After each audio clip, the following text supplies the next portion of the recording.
శనివారం స్థానిక MLA camp కార్యాలయంలో ప్రభుత్వం జూనియర్ కళాశాల మరియు కో ఎడ్యుకేషన్ విద్యా సంస్థల 2025-2026 విద్యా సంవత్సరంలో అత్యధిక మార్కులు సాధించిన విద్యార్థులను అలాగే పాఠశాల సిబ్బందిని ఎమ్మెల్యే మకన్ సింగ్ రాజ్ ఠాగూర్ గారు అభినందించారు. అనంతరం పోస్టర్ని ఆవిష్కరించారు. ఈ సందర్భంగా ఎమ్మెల్యే మాట్లాడుతూ ప్రభుత్వ పాఠశాలలు మరియు కళాశాలలు అభివృద్ధి దిశగా వేగంగా ముందుకు సాగుతున్నాయని తెలిపారు. విద్యారంగంలో న్యాయత పెంపుతో పాటు విద్యార్థులకు మెరుగైన సదుపాయాలు కల్పించేందుకు ప్రభుత్వం కట్టుబడి ఉందని పేర్కొన్నారు. విద్యార్థుల ఆరోగ్యాన్ని దృష్టిలో ఉంచుకొని పౌష్టికాహార బ్రేక్ఫాస్ట్ పథకాన్ని అమలు చేస్తామని తెలిపారు.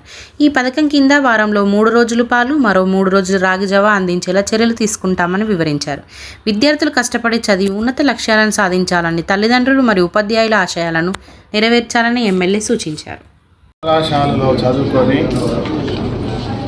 అత్యధికంగా మెజార్టీగా మార్కులు సాధించి ఈరోజు మన ప్రాంత పిల్లలు ఒక హిస్టరీ క్రియేట్ చేశారు. వారందరికీ కంగ్రాచులేషన్. అదే మాదిరిగా ఉపాధ్యాయులు, ఫ్యాకల్టీస్కి, టీచర్స్ అందరికి కూడా శుభాకాంక్షలు ఆయన ధన్యవాదాలు. ఎందుకంటే ఈ రాష్ట్ర ప్రభుత్వం ఇవాళ ప్రభుత్వ రంగ సంస్థలకు సంబంధించినటువంటి ప్రతి ఒక్క స్కూల్స్ని అద్భుతంగా తీర్చిదిద్దే ప్రయత్నం చేస్తా ఉన్నాను. నేను ప్రతి ఒక్కరిని మీ ద్వారా మెసేజ్ ఇస్తా ఉన్నా. ప్రభుత్వ స్కూళ్ళల్లో మన పిల్లలను జాయిన్ చేయించండి. మన కాలేజ్ గోదావరికని జూనియర్ కాలేజ్లో అడ్మిషన్ తీసుకోండి. ప్రభుత్వ జూనియర్ కాలేజ్ కూడా నాకు తెలిసి నాతో పాటు మేమందరం లక్షలాది మంది ఆ ప్రాంతాల్లో చదువుకున్నటువంటి ఒక స్కూల్. దాన్ని ఎన్ని సంవత్సరాలు, సుమారుగా 50 సంవత్సరాల పై నుంచి ఎవరు పట్టించుకుంటారు. ఇప్పుడు అద్భుతమైన నిర్మాణం, కొత్త భవనం కడతా ఉన్నాం. కార్పొరేట్ స్కూళ్ళకి ధీటుగా అద్భుతమైనటువంటి ఏర్పాట్లు కూడా చేస్తూ ఉన్నాం. ఈరోజు అదే పాత పద్ధతులు ఉన్నా కూడా ఇంతమంది ఈరోజు గొప్ప రిజల్ట్స్ సాధించడం, 980 మార్క్స్ వచ్చినటువంటి చరిత్ర ఈరోజు స్టేట్లో థర్డ్ ర్యాంక్ రామగుండం జూనియర్ కళాశాలకి రావడం అనేది ఒక అద్భుతం. ఇది నిజంగా చాలా గొప్ప విషయం. నేను రామగుండంలో అనేక మంది మాట్లాడితే చైతన్య, నారాయణ, ఇంకేదో అంటాను. అక్కడ మన పిల్లలను చాలామంది ఆత్మహత్యలు చేసుకుంటారు ఆ ఒత్తిడి తట్టుకోలేక.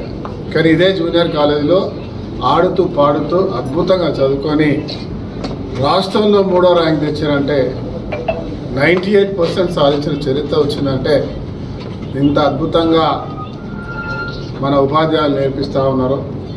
ఇక్కడ ఇంత అద్భుతంగా చూస్తున్నట్టు గమనించాల్సిన అవసరం ఉన్నది.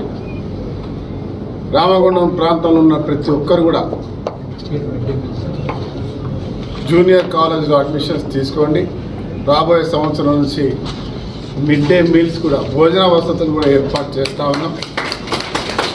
అన్ని రకాల వసతులు.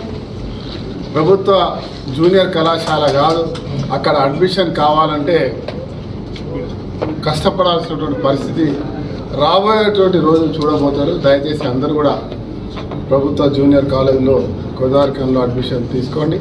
అదే మాదిరిగా ఇతర ప్రాంతాల్లో ఉన్నటువంటి ప్రభుత్వ స్కూళ్ళల్లో ప్రతి ఒక్కరిని కూడా అడ్మిషన్ తీసుకుని అక్కడే చదివించాల్సి కోరుతా ఉన్నాం. అద్భుతమైన ఇంటిగ్రేటెడ్ స్కూల్లో తీసుకొస్తా ఉన్నాం. ఒక విద్యా కేంద్రంగా రామగుండం కావడం ఖాయం.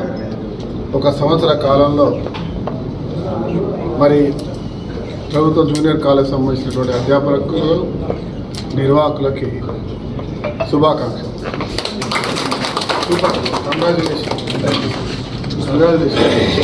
Congratulation teacher. ఇద్దరికి వచ్చి మీ కాలేజీలో సన్మానం.